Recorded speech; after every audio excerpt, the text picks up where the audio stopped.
How much of the things you do now and you know now you learn from your degrees, and how many things like they are not related at all? Things you learn when you start doing, especially in business, when you start doing business, are way more valuable. So I would say even starting your first business, investing 40,000 euros and losing them, you will learn more from actually going to university and spending 40,000 on a degree. Implementing those things is much different, right? And I think that's where comes the problem. A lot of young entrepreneurs, or not just entrepreneurs, that people that want to try something new, they're stuck in the beginning phase because they overthink it sometimes. Paralysis over analysis, something that happened to me in the past as well, and I'm pretty sure it happens to pretty much everybody. If we expect everything to be perfect before we do our first move, guess what? It's never gonna be perfect. If anyone wants to go to university, other than medical school or engineering or anything like that, if you want to go to do a degree, especially a business degree, remember, it's all about connections. Like anyone can say whatever. Yes, connections and luck. It's all about who you know, when did you met that person, and how that person can help you. Yeah, there are some people that make it like fast and make money fast, but it's one thing to make it and it's another thing to keep it. If you don't have the skill to keep it, even if somebody gives you money or you earn the money very fast, that's why I think like you cannot avoid the stages. You have to go through the beginning, the slow phase, and start earning some money, see what I did wrong, what I did right, twitch, change. I think it's a constant progress and personal development and business development all the time. Sometimes in life it's good to have a restart, you know, understand where you are and understand that the way things are going is not good for you, and that's when you step back. I think knowing when to stop, it's also important. Taking the foot off the pedal, I would say that I learned to do sometimes in my life as well. It was very important. Fortunately, this is the whole mentality we get from the social media and the internet, that we have to be able to filter and see what actually is true and what not, right? Time is our biggest asset. Time is the only thing we'll never get back. Time is the only thing we exchange for money when we get the job, but we'll never get that time back. Hello, my friend. Hi. How are you? I'm good, thank you. How are you? I'm great. Welcome to our podcast. Thanks for having me. How did we ended up here? It's a funny story. We actually know each other for a long time. We met while we both worked for a summer camp in the States. And I was on a layover and I said, oh, let me reach out to my friend Leo, see what he's up to these days. Mm-hmm. And here we are now. That's crazy, huh? Where life can take you. Yeah, we met almost 6 years ago. 6 years ago, yeah. In the mountains of California in a summer camp. A Cypriot guy and a Romanian guy. And we haven't seen each other since then until last August, right? When you came here for like 6 hours. Yeah. And then now here you are again for a couple of days. And we make it happen, bro. That's right. Yeah. It's crazy where life can take you, right? Honestly, yeah. And the fact that we actually kept in touch after 6 years, it's insane. So remember this. It's always good to like link with people, check on them, see where they are, what they're doing, because you never know when you're gonna meet again. Exactly. And you're the master of meeting people. I have to tell you that. Thank you. So yeah, please introduce yourself. Who are you? What do you do? Where are you from? So my name is Alex. I'm from Romania. I run a coffee company called CabnGo Coffee. And what we do sustainable coffee, and sustainable in terms of ethically sourced, roasted with solar energy, and with the environment in mind. We don't use any plastic. We try to reduce our carbon footprint. We try to plant as many trees as possible to offset any carbon we actually produce. And we are actually, this year, we are London's most sustainable coffee brand. Wow. Yeah. Congratulations. So, thank you. Yeah, we retired London taxis and turned them into mobile coffee shops. Wow. So, and how old is the company now, you said? So in July, we turned 3 years old. 3 years old, and you're already won the prize for the most sustainable company, huh? Yeah, in London. Congratulations. And Thank you. How did you come up with this idea? Well, let's go back to when I was still studying. So when I was still in university... In UK, right? In UK, yeah. Mm-hmm. I studied in England. So mm-hmm. I done my studies at Coventry University in England. So while I was still studying, we went with a cold project in Amsterdam. And I took one of those boats, you know, you go on the river or the canals in Amsterdam. And I was looking on my left, looking on my right. and all I could see was coffee shops. And then you look in the water and you realize, oh, there are so many coffee cups that end up in the landfill.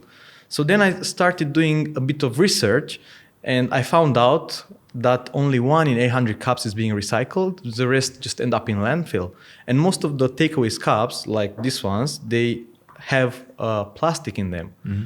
So the fact that that plastic ends up in the landfill, it takes tens of years for it to decompose. And even when it decomposes, you still have microplastics.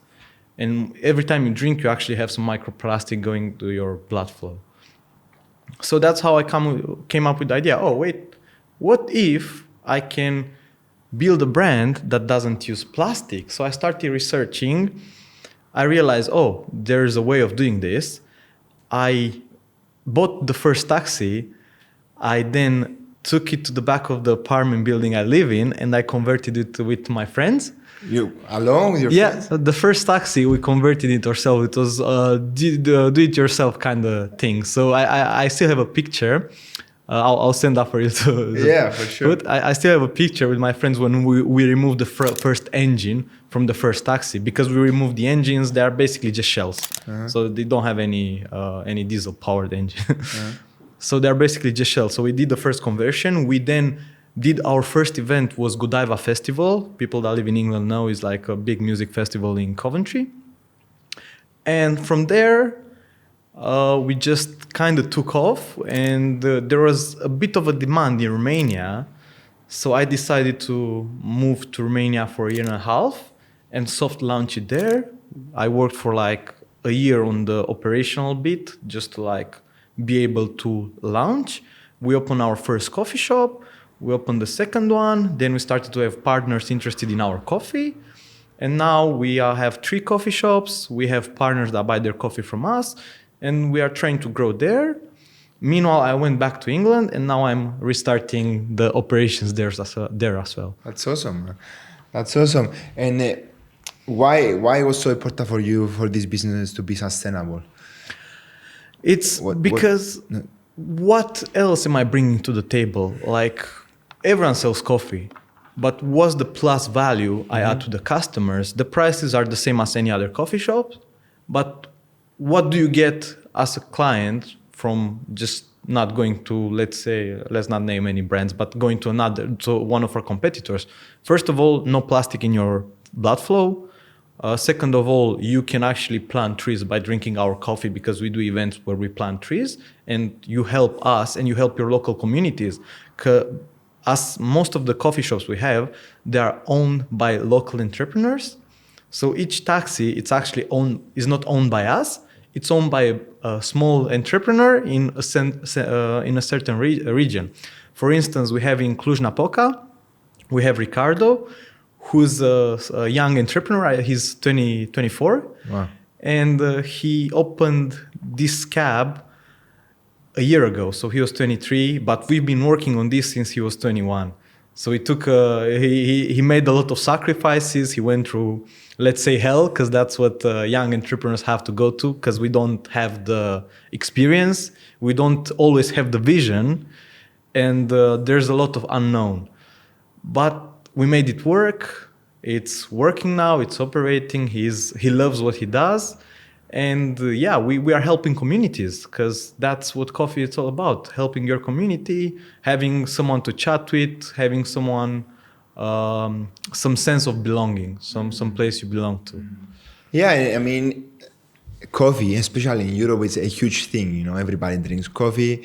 Everybody here in Cyprus and in Greece as well, people gather around in coffee shops and talk for hours, or play card games or whatever. So it's it's a sociable thing, you know, and brings people together. So it's very important to do that. Plus also help the environment, which we destroy all the time, you know, because as we can see, most of the takeaway coffees, like you said, it's plastic or paper, and you see the straws anywhere, people throw them in the streets and everything. So you're doing a very good thing. Huh? Good job. Thank you. And and you said while building this business, any business, you went through hell, right? Can you describe to us how this looks like and how you you were able to overcome it? Sure. So first of all, regulation.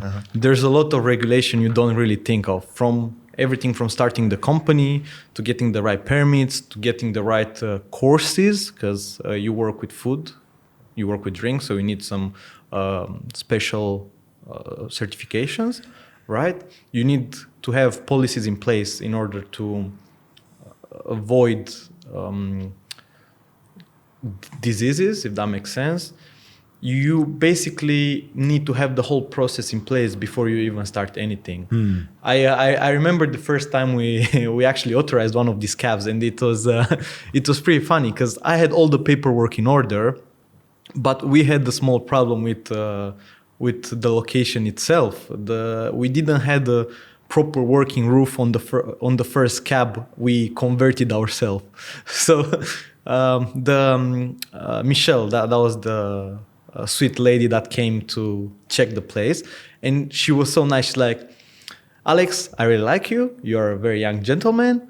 So I'll tell you this, you have till 12 o'clock to fix the problem, and then I'll come back. Otherwise, if you can't fix it till 12 o'clock, I won't be able to authorize you to go to your first event. What time was it? It was 9:30 in the morning. Wow. Yeah, so luckily I managed to fix the problem in I think 2 hours. I called her at 11:30. I told her, oh, the problem's fixed. You can come and check now. She said, I trust you. You can go ahead. I'll issue you the permit. Wow. But it all goes down to the people you meet along the way, because you'll go head on and hit these problems. But at some point, if you believe you're doing the right thing, there's always someone there that will support you into building your dream. Exactly. You know? Yeah, and having a positive mindset in this situation is very important, right?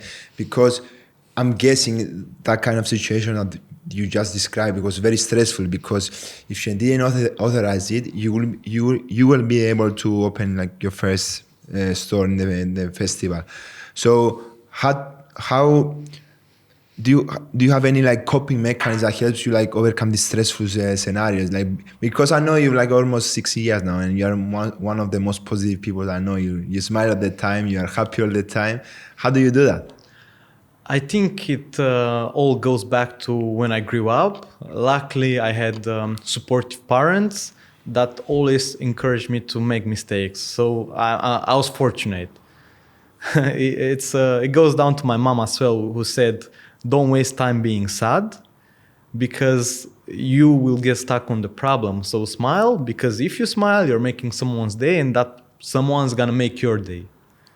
Wow. So it's like a pay it forward with a smile, because it doesn't, even if you're sad, even if you go like through hell, like we said, at some point, if you smile to the right person at the right time, that person will be like, maybe that person went through something worse than you, and the simple fact that you smiled to them brought you some positive energy, and that positive energy pays off. Exactly. And just the idea of helping whoever's in need, helping not essentially, let's say, not essentially beggars. You think, oh, I'm helping a beggar or something like that. Just being kind to someone can actually make a big difference. Or just asking a question, seeing someone upset, hey, are you all right? You know, how are you feeling? Is everything okay? Can I help you? You never know what doors those kind words can open. Exactly. And like looking it from the other side, what do I have to gain if I'm pessimistic, if I'm rude to people?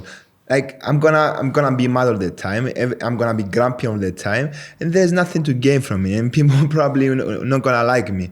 So I might as well be positive, you know, and have a positive mindset, and you never know how it's gonna turn out, you know. I mean, you have nothing to lose if you are in positive mindset. Exactly. Right? And I went through blackmails. I went through bad partnerships. I went through a lot of stuff, and I always managed to stay positive, because I knew these people, the way they react is because they either have some trauma or they are scared. So people, when they don't know what's gonna happen, they tend to be, what's the word I'm looking for? They tend to make rash decisions, and those rash decisions don't always work in their favor. So you always need to think when you are calm, because if you make rash decision and you say things when everything's burning around you, Exactly. If you're being emotional, nothing's gonna work your way because you don't think with your mind, you think with your emotions, you think with your heart. And thinking with your heart is good, but it doesn't always lead to the best results. So from what you're saying, like it's very important when something bad happens and we react emotionally, like take a step back, like let it boil for a while, like sit on it for a while, and then come back to it with more rational mind, more clear mind, and make a proper decision, right? Because how many decisions we make in the burst of the moment, and then we regret them. So it's very important, like to be able to control the controllables, right? And then see, okay, why I feel this way now, and what can I do to control it? Can I fix it? If the answer is no, then why worry about it? If the answer is yes, take a step back, like look at it from third person perspective and see how you can react. You know, it's better to be also like proactive than reactive, right? Exactly. And another thing is very important to know when to shut up. Like knowing when to shut up, it's actually a person's asset. And then saying no. Sometimes it's a good idea just to say no.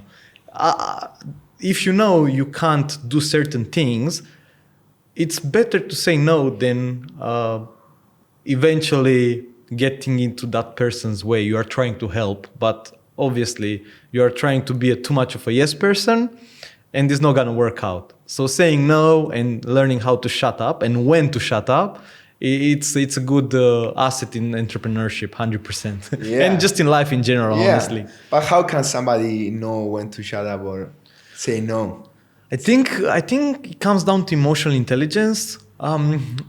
You need to learn how to read the room. Yeah. Because sometimes, you might have the best intentions, but the person you're speaking with might not perceive it that way. So you just look at someone's face and you realize that, oh, wait, that person is looking a bit funny. Maybe I should take a step back and zip it. Yeah. Yeah. And people will show you for sure, they probably won't tell you how they feel, but they will definitely show you. If you like pay attention and you don't talk a lot and you just listen to what they're saying, eventually you're gonna see their real emotions, I think, 100%. So yeah, I wanted to ask, like, you're 25 now, 26, right? 26, and yeah. This is not the first time you have an entrepreneurship journey. You built other businesses in the past as well. Yeah. What drove you to, first of all, what drove you to this kind of life, like the business adventure? When I was younger, fun fact, I wanted to be a policeman, like a police officer. And my dad, he was a police officer. So one day I walked up to him. I remember that day till now. It's like he was smoking his cigarette in the kitchen, and I'm like, "Oh, Dad, I think I wanna follow your career path." And he stopped. He looked at me for a second. He said, "No," and I'll tell you why.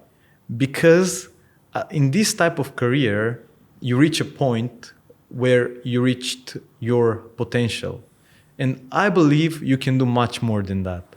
So no, my advice for you, you can do whatever you want, but my advice for you would be not to follow this career because you can do much more than that. So I think I was 14 at the time. And that's when my youth took a sharp turn because I was like, oh, what do I do now? So then I was getting ready to be an engineer. Mm-hmm. I prepared for like 2 years for the Polytechnic Academy in Bucharest, in Romania. And in my final year of high school, last 6 months, I ran up, I was looking on the internet for something and I found these electric scooters and let me see if I can find them in Romania. And no one was selling those in Romania. So I'm like, maybe this is a good business idea. So I imported a couple of them, like 5-6 pieces. I then started advertising it, but this was, keep in mind, this was 2018. Mm-hmm. People were not very familiar with electric scooters, mm-hmm. like no one at all.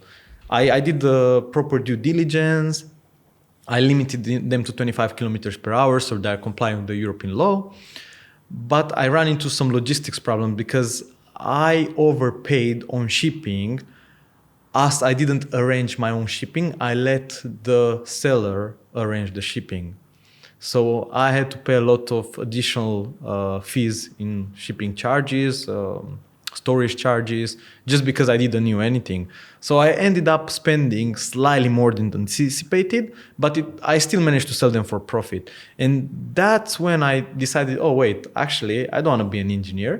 I like doing this. I like chatting with people. I think I want to do entrepreneurship. And that's when I decided to go to England, because I said, oh, who can teach me about business if not the English? So that's when I decided, in my last 6 months of high school, I decided I'm going to go to study business in England. So that's what I did. Mm-hmm.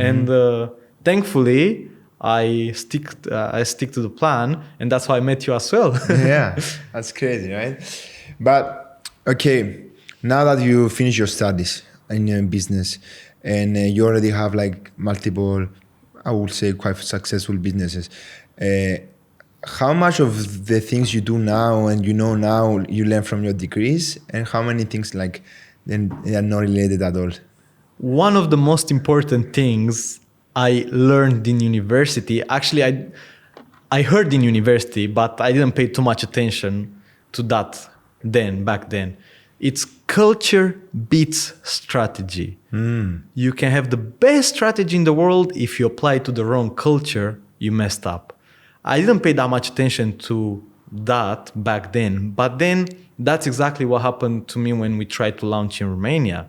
I came with a strategy that worked in England, that I was convinced is like best strategy in the playbook, like straight from the university books, straight how you would plan everything. And then I had a cultural shock. Things didn't work. And why things didn't work? Because the culture in Romania is slightly different from the culture in England. People are more, what's the word I'm looking for? They are more reticent in doing business with someone new in Romania. Okay. They more reluctant, you will say? Reluctant, yeah, okay. That's the word. More reluctant on doing business with someone new. So I was thinking of, oh wait, nothing's working, and why is this not working? I was too focused on my initial strategy that I forgot to take into account the culture. And the strategy I came up with didn't work on that specific culture. So I had at least an 8 months delay just because I didn't adapt quick enough to the culture. Wow. Yeah, so remember that culture-based strategy. So going back to what you asked, I think in university they teach you a lot of things, but the things you learn when you start doing, especially in business, when you start doing business, are way more valuable. So I would say even starting your first business, investing, I don't know, 40,000 euros or $40,000, and losing them, you will learn more from actually going to university and spending 40,000 on a degree. You think? I'm 100% sure. And guess what? You spend those 40,000, you actually might end up making money. Exactly. Yeah. Yeah. Yeah, I agree with you 100%. I mean, my opinion is that if you take out like the Ivy schools and the best schools in the country and in the world, every other school is mostly there because of networking and just to meet people, you know, like knowledge now is so accessible from everywhere. You can learn things everywhere now. So implementing those things is much different, right? And I think that's where comes the problem. A lot of young entrepreneurs, or not just entrepreneurs, that people that want to try something new, they stuck in the beginning phase, you know, because they overthink it sometimes. The phrase that it happen paralysis over analysis, you know, which is something that happened to me in the past as well, and I'm pretty sure it happens to pretty much everybody. If we expect everything to be perfect before we do our first move, guess what? It's never gonna be perfect, right? So what's your opinion on that? I mean, you agree, you say agree? 100%. Like if anyone wants to go to university other than medical school or engineering or anything like that, if you want to go to do a degree, especially a business degree, remember, it's all about connections. Like anyone can say whatever. Yes, connections and luck. It's all about who you know, when did you met that person and how that person can help you. It's very nice to have a lot of friends from different areas of expertise. It's good to like keep in touch with people, check up on them, because it all goes down back to who you know. So the more people you know, the more likely you are to actually succeed. Think about most of the successful people. They either had like a boost from their parents, or they just met the right person at the right time. At the right time, exactly. And things just went up from there. Yeah. I've heard the interview of Mark Cuban once. He was saying if Zuckerberg created Facebook in a different college and not Harvard, probably it wouldn't be the platform it is today. You know, it happened to be in the right place at the right time when everything was booming. The product was great, of course, but if he was in different college, probably it would have the success he has today that we know. We don't know for sure, of course, but I mean, it kind of has a point. I think proximity is very important. Where you are at a certain point, it's important. And like you said, luck is important sometimes. But the more you put your luck, the more luckier you get, right? Exactly, yeah. So it's life. It's a continuous search for information, for people, for your knowledge about yourself, because you got to know yourself as well, know your limits, know how much you can push. And it's just a continuous learning adventure. Mm-hmm.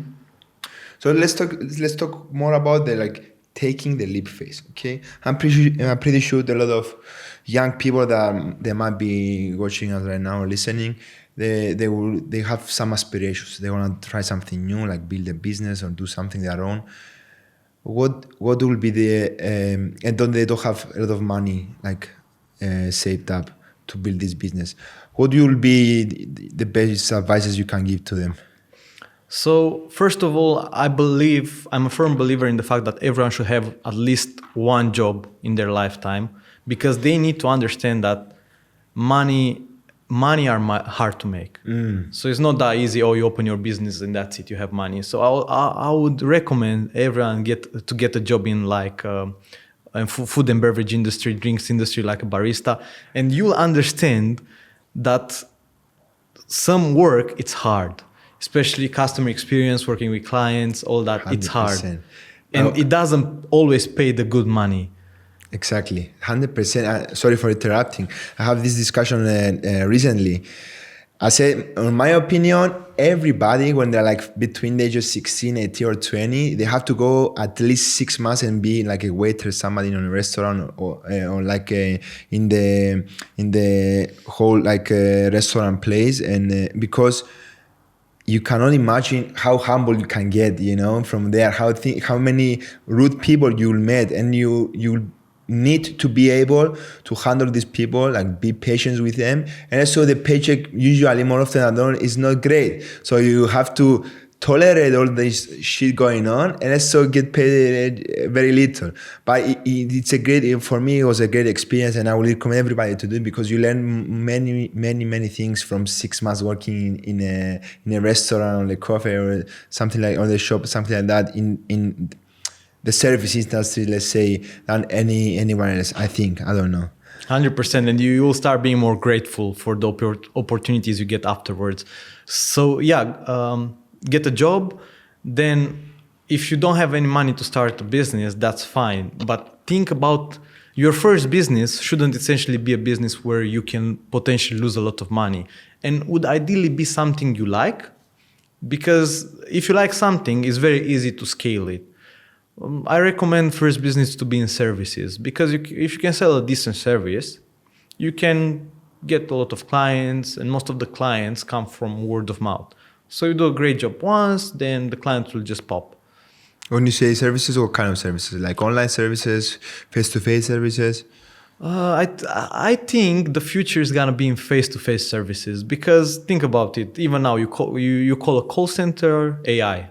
AI is answering the call, AI everywhere. So I think people will like to go back to the face-to-face, to a more personal experience. 100%. So something like, I don't know, just someone to get your errands, someone to call your service providers for you. easy services. Obviously, you'll make a lot of money at the beginning, but it's a great place to start fundraising for your next venture or actually improve the process and go from there.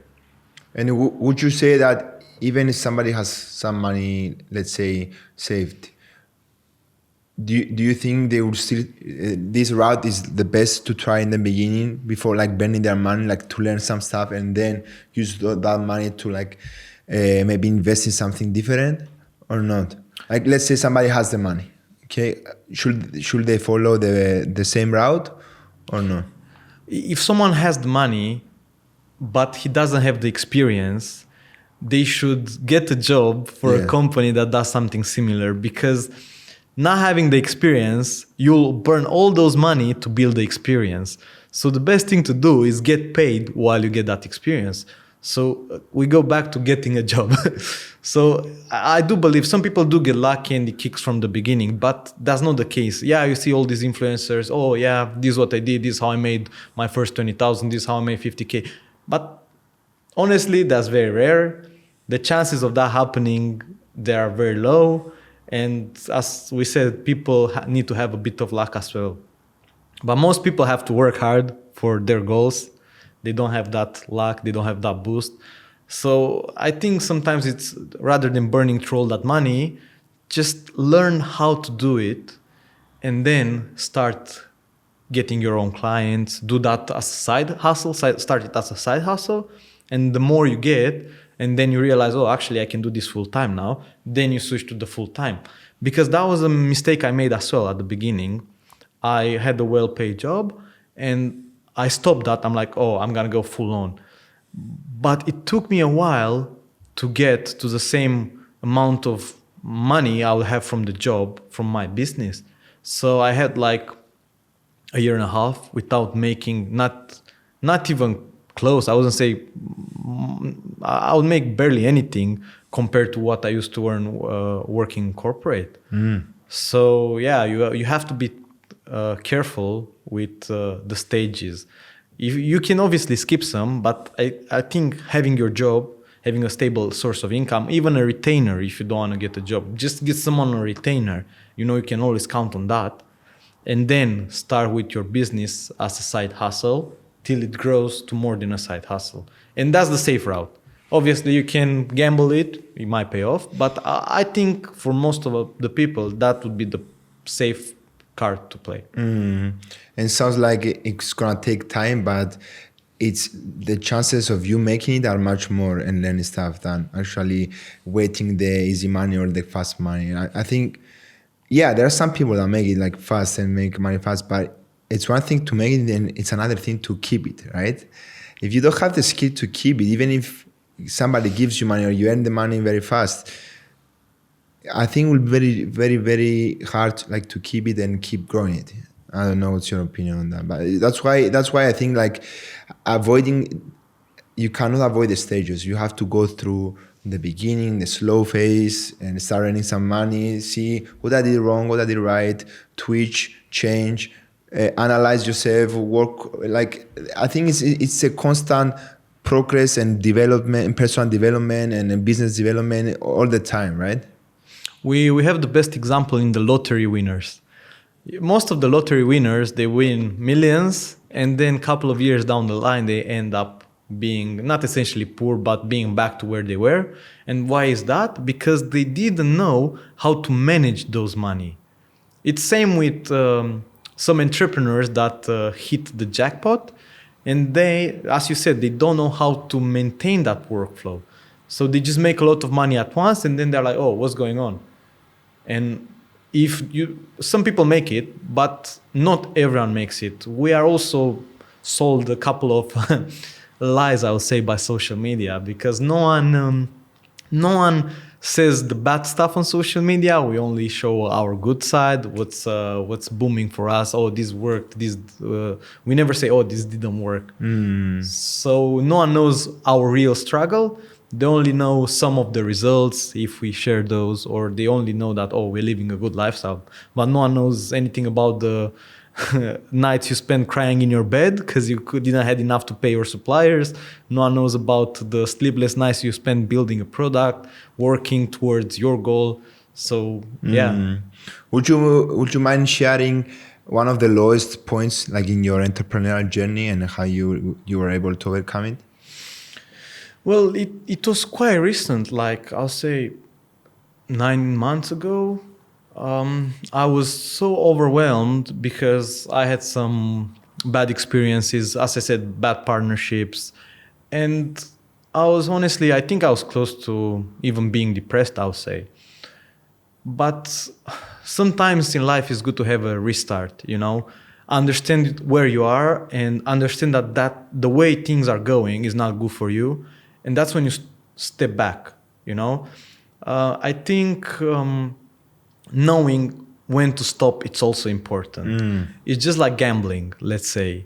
You win some, but then you start losing. And then you think, oh no, I won before. I'm going to continue this because I'm going to make all my money back. It doesn't essentially work like that all the time. So if you don't know how to stop, you'll end up in a worse situation than before. So knowing when to stop and how to stop, it's very important as well. And as I said, luckily, I had the support and I knew that I have to stop. Because if I wouldn't stop at the minute and I didn't take a step back, things would go down south big time. Really? Yeah. Can I ask for more, or you're not allowed to say anything? I'm not gonna say anything, okay. but just keep in mind stopping and cutting the losses. Sometimes is better than continuing and making the losses high. Yeah, 100%. Like sometimes, like taking the L is very important, right? Knowing where to stop and knowing where to pivot and change direction. Exactly. Sometimes our pride doesn't let us accept it. So it's very important to put our pride down and say, okay, if this, let's say, was my best friend or somebody I love or whatever, what would I just suggest to him to do?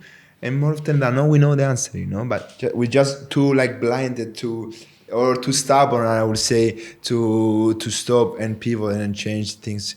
But yeah, it's good that you knew when to stop and you had the support. You're saying, I'm glad this happened.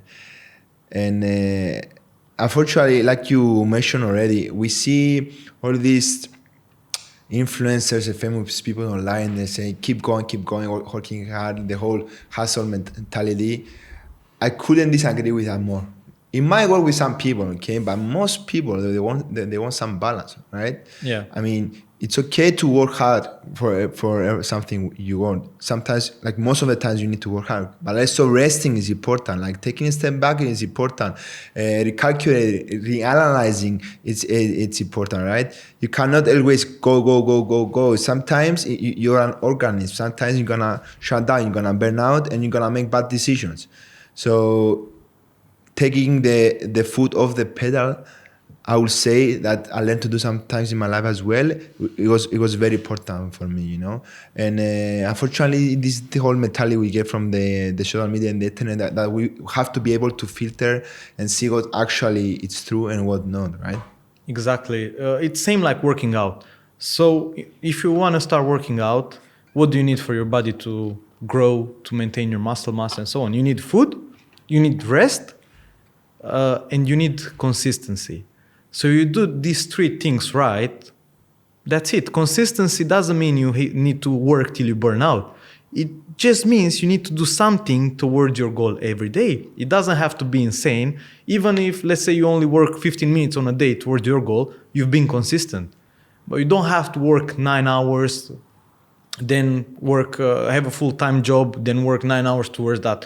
Yes, it can work, but it leads to you being burnout. And if you're burnout, it's same like with gym. When you go to gym for a month and you're like, most of the people that start gym on the 1st of January, you're like, oh, this year is my year. They go to the gym for a month, they work really hard, and then they start getting muscle fever, muscle ache. Yeah. And they're like, oh, actually, I'm not gonna go anymore because it's too much, my body hurts. Exactly. It's same principle here. If you work too much in the beginning, but you're not being consistent over a longer period, you'll end up being burnout. And someone that works 20, 30 minutes towards their goal, but works every day for a year, will get further than someone who does all the work in a month. I couldn't agree more. There's a cliche saying that it goes consistently compounds, and stick to the basics, and it's gonna work out. That's it. I mean, if you keep doing it again and again, deliberately, and you learn from mistakes, and you rest, and you keep doing, eventually it's gonna work out. There's no way that it wouldn't work out. It might take some time, but I've heard somebody saying recently, the fastest way to go where you wanna go is the slowest way, something like that. Exactly. Because it's the sure way, you're gonna get there eventually. And but we have the whole period we live in now. It's everything is fast, right? Everything is like instant gratification. You press a button, everything comes to your house. You need that, you get that, everything you need. So it's very hard for some people to work on their delayed gratification and keep working until they get what they want eventually. But I think it's teachable, and then you learn by doing. I don't know. Yeah, I couldn't agree more. It's if you put your mind to something, you'll manage to do it. Again, don't rush yourself into rash decisions. Just try to be consistent. And another thing, time is our biggest asset. Time is the only thing we'll never get back. Time is the only thing we exchange for money when we get a job. We exchange time to get the skills required for a job. We exchange time for anything, but we'll never get that time back.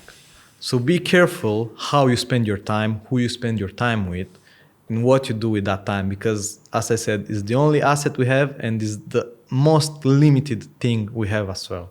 That's amazing. How do you spend your time mostly? I'm trying to be disciplined. So I work out to look after my body. I catch up with friends. I travel because you learn a lot of things just by traveling. So I recommend any young person to travel. Do as much traveling as you can before life hits you with real responsibilities. Travel, make friends, have fun and grow. Speaking of our summer camp. The things I learned through traveling and the people I met, I don't think I could learn them any other way. It's very important to travel. It doesn't have to be somewhere expensive. I mean, you get a lot of experiences, you get a lot of stories, and you grow as a person. You see how other people react, how other people behave in certain scenarios. So yeah, I agree with you. It's very important. And so earlier you talked about doing your passion.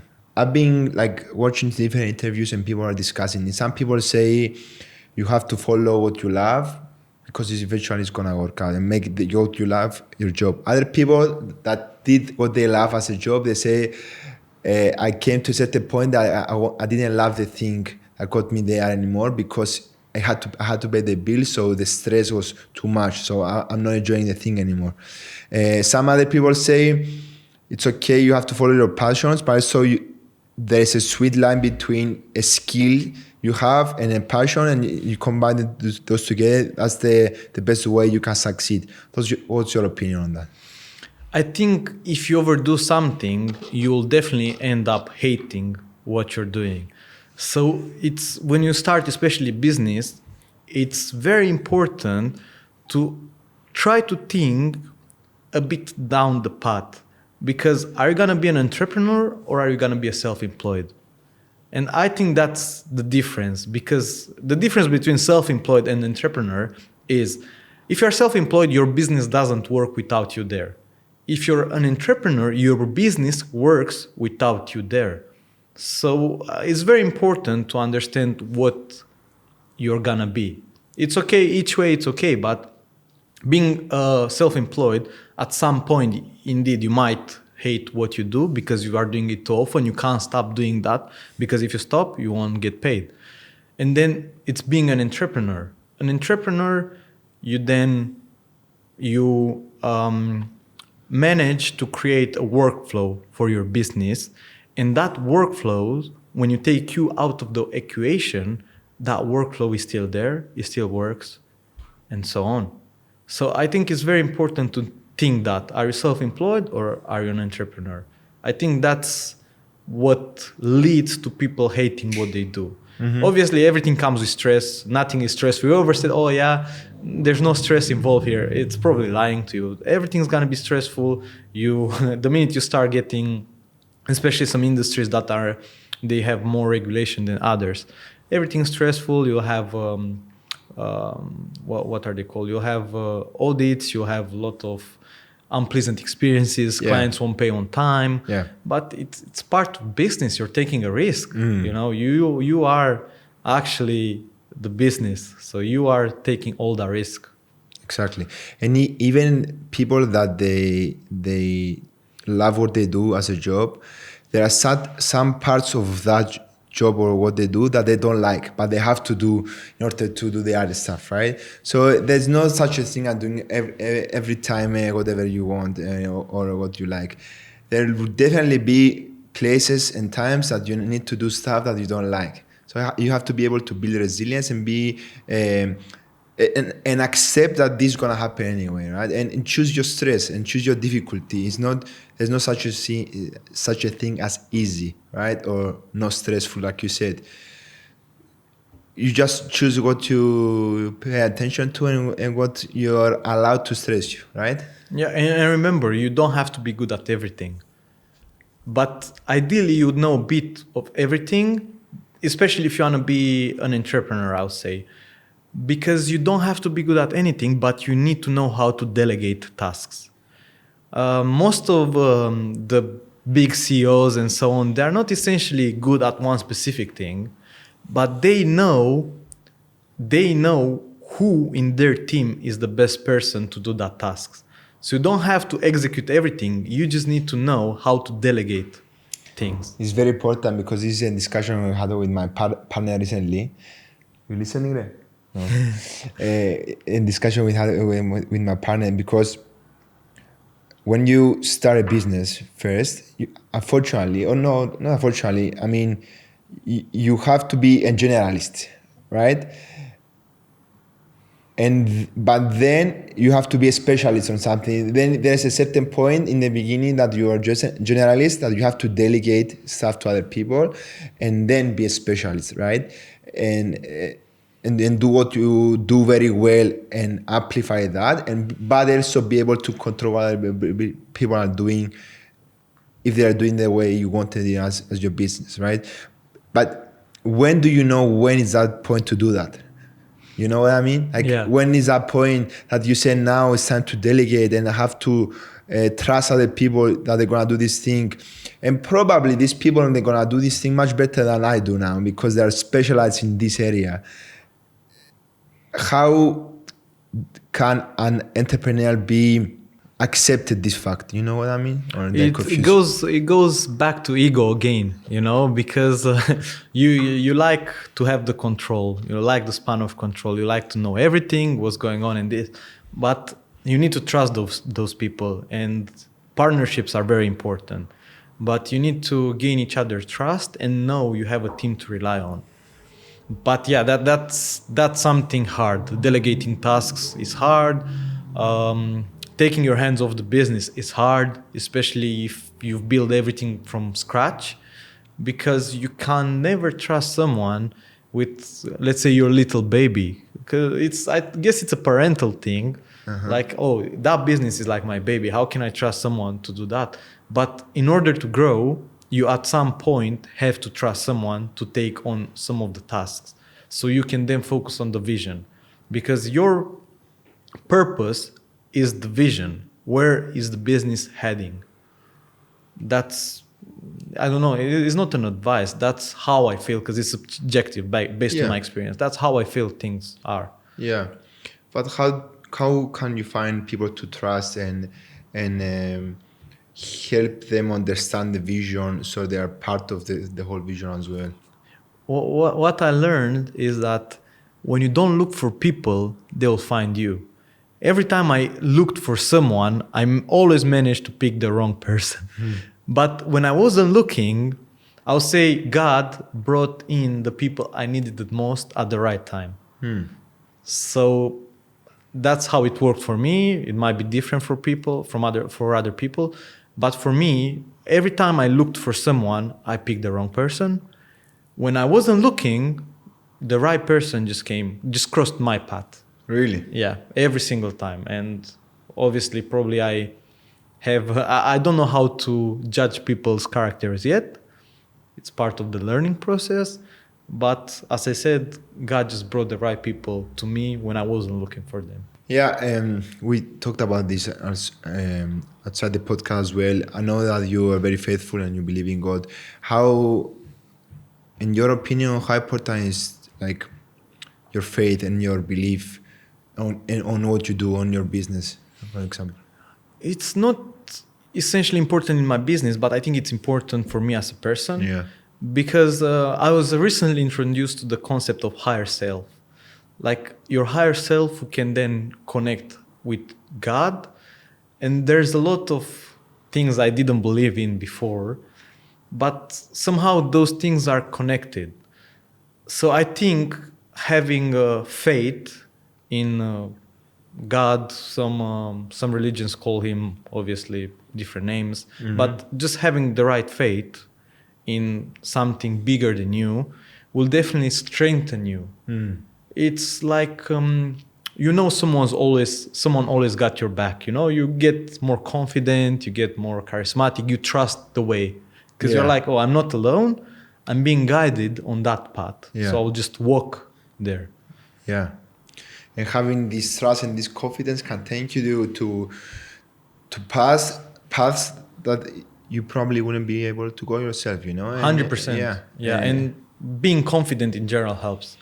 Like just having the courage to ask a question or just having the courage to say hi to someone, it can open a lot of doors. Yeah, I was going to say that because since I met you, like in camp, like 6 years ago, like we mentioned, you were one of the most confident people and probably one of the youngest, if I remember correctly, from the counselors.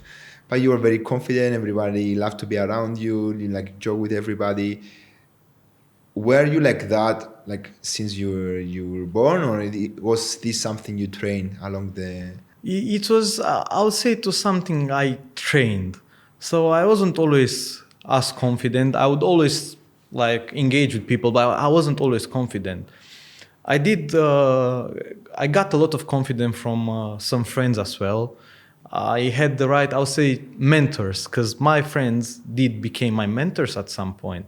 And they are the ones who taught me to be my true self and just have the courage to speak out, because what can happen? Like, you have nothing to lose. As I said, we have a limited time on this earth. You got nothing to lose. Just ask a question. Just say hi, smile at the right time. Because what can happen? Like the world is so small. It's like it's irrelevant. Yeah, nobody cares. Exactly. If you are rejected or like somebody doesn't want to talk to you, it's okay. That's on them. You just at least tried, right? And again, rejection, it's a good thing. Being rejected is nothing offensive. The amount of times I got rejected from anything, from just trying to open a conversation, from smiling at someone, it's okay. You don't know what that person is going through. They reject you, no problem. That's it. Thank you. I saw this happening today. Remember when we went to and you heard some people talking in Romanian, and you talked to them and you just ignored you, right? Yeah. And it's like, okay, maybe they're busy, maybe they didn't hear me. It's okay. I don't mind. I say hi. It's on them. They don't want to say hi back, but I did my part. No hard feelings. I just mind my own business. It's very important not to be attached on exactly, because as I said, we said at the beginning, people, you don't know what they're going through, and they will say things because they will be too emotional. So try to have a second take on everything. It's like, oh, maybe they're not having the best time. Maybe it's just something wrong with them. Maybe they didn't hear. So just focus on what's in the present and what's ahead.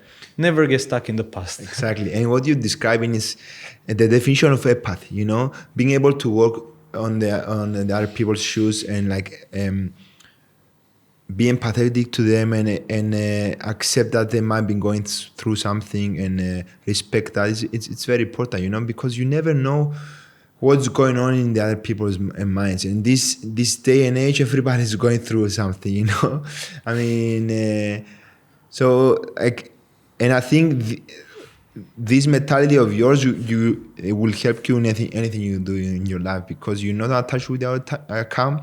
You respect the person. You are empathetic.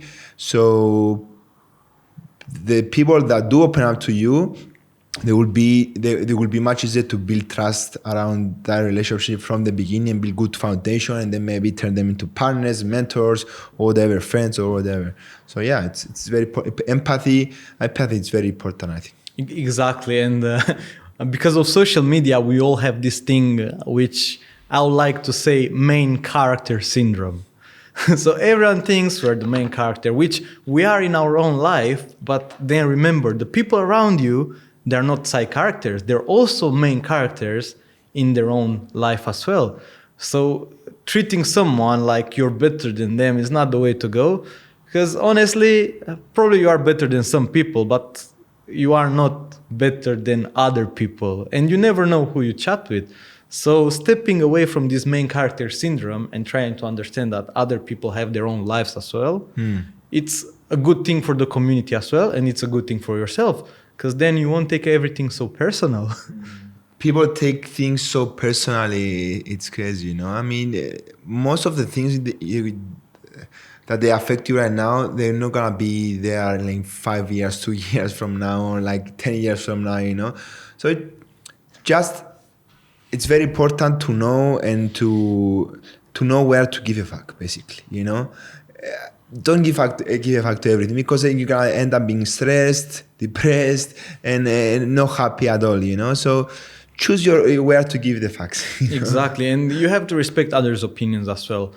We had a recent unfortunate shooting recently, and you look on the internet and you would understand how divided people are, and you look back and think, why would you be so divided over someone's opinions?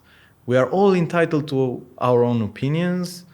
It's like, you may not agree with them, you may agree with them, but at the end of the day, there's no place for doing hate because of someone's opinion. Like, why would you hate someone because they don't share your opinions? Why would you let this division grow between people just because someone doesn't share your opinion? You don't have to enforce everything you believe in, because then you become an extremist. If you start enforcing your opinions, like your business opinions, your political opinions, your personal opinions, if you start enforcing those on other people, they will stop actually looking for advice from you, because it's like, but I don't feel that way, I don't resonate with that, why would I follow that through? So same in business, sometimes it's just better to keep some opinions to yourself, and obviously if someone's going a certain path, disagreeing with them or telling them, oh, that's not gonna work, that will never work, is probably not the best thing to do. So try to be empath, see what that person is going through, and remember, all opinions are subjective based on what that person experienced. So just because the person, whatever person you talk to, didn't experience the same thing as you, doesn't mean you are entitled to reject their opinions. I want to ask you, earlier you said about the vision. What's the vision for you, for your business and your life in general, if you don't mind me asking? My vision is to be able to build a community, a business that's sustainable, and build a community around this business where I connect with other entrepreneurs. Everyone's got a passive income, which we can reinvest then to do greater things. Because I believe we are left on this planet to leave a legacy. And that legacy, it's subjective. That legacy can either be a kid, can be a business, can be some type of invention, can be some type of research. But I do believe that we should leave behind a legacy. And I would like my legacy to be something other people will get to enjoy as well. Yeah, because there's the other opinion as well. I heard Mike Tyson talking about it recently. Like, who cares about legacy, you know? I'm gonna die anyway. Who cares what happens after I die? So, like, I agree with you, you know? I mean, it might not be a business, it might not be money, but it might be something you said to somebody that it can transfer to other people as well. It might be a gesture in the road. to like a stranger you met. So, and this can take like a ripple effect. So I think everything we do is our legacy, you know. So, and it's Exactly. important. What we are today, it's because we are the legacy of some other people, behaviors, traumas, understanding his lives, right? Everything like we carry genetic code, but also we are part of the environmental factors around us, right? So everything, if you think about this way, everything is legacy. Everything you do is important. Exactly. Even if some people say, whatever you do now will go on people, I disagree with that, you know? You never know how much of the big or like ripple effect can something you do, something small you do can have in other people's life. So if we have our like a set of values, set of beliefs, and we keep working on that, and we build our life around that, what's the worst thing that can happen, you know? Exactly. There's this movie called Pay It Forward. I don't know if you've seen it, but it's essentially about a kid who his homework was to do, can't remember exactly, it's like to do a project. And he came up with this thing called Pay It Forward. So you have to do something nice to 3 people. And those people, each one of them will have to do something nice to 3 other people. Yeah. So in the end, he ended up having this ripple effect where everyone was helping everyone because of that kid. So Pay It Forward, it's a nice movie. I recommend everyone watches it. And I think that's how things should be, because as you said, you never know when you can literally leave your legacy just by smiling or giving your seat to the right person at the right time. What's one quote or advice that you live by? Is Theodore Roosevelt, believe you can and you're halfway there. And another thing would be, one thing you learn doing extreme sports is sometimes it's better to turn your brain off and just take the leap. Take the leap, huh? Take the leap and trust the process. Trust your gear, essentially, because it's all about trusting your gear. But turn your brain off, trust the gear, and take the leap. That's it. Exactly, because overthinking it and fear always happens before actually doing it, right? After that, most of the times you are happy you did it. So it's always that fear that stops you. But if you just take a minute and just breathe in, turn your brain off and just jump. That's it. Simple. But again, trust your gear, make your due diligence, trust the gear, and just do it. And you will see things are amazing once you start doing things. I love that, man. I love that. Let's finish with that, huh? Yeah. Do we think we left anything? Is there anything you want to share? Something I left out? Maybe in another episode. Who knows? I have to say I love this conversation we had today. You are a very, very positive person. If you had like somebody sitting next to us and he wants to start something, what kind? Because I know you read a lot of books. What book would you recommend to them? Things about books. You read a lot of things in the books, and then you start doing stuff, and it's slightly different from the book. Or you start doing stuff, and then you read the book, and you realize, oh, I already know this, because I've done that. So, a nice book that opened my vision about how big the world is and how important relationships are. It's not essentially a self-development book, it's rather an adventure book. And it's called All Sails Up, and it's a Romanian book. It's Toate Pânzele Sus, All Sails Up. And that book opened my eyes for adventure, for understanding how big the world is, and what it means to have people that care for you. Wow. I appreciate you a lot. Thank you so much for coming here. Thank you for having me.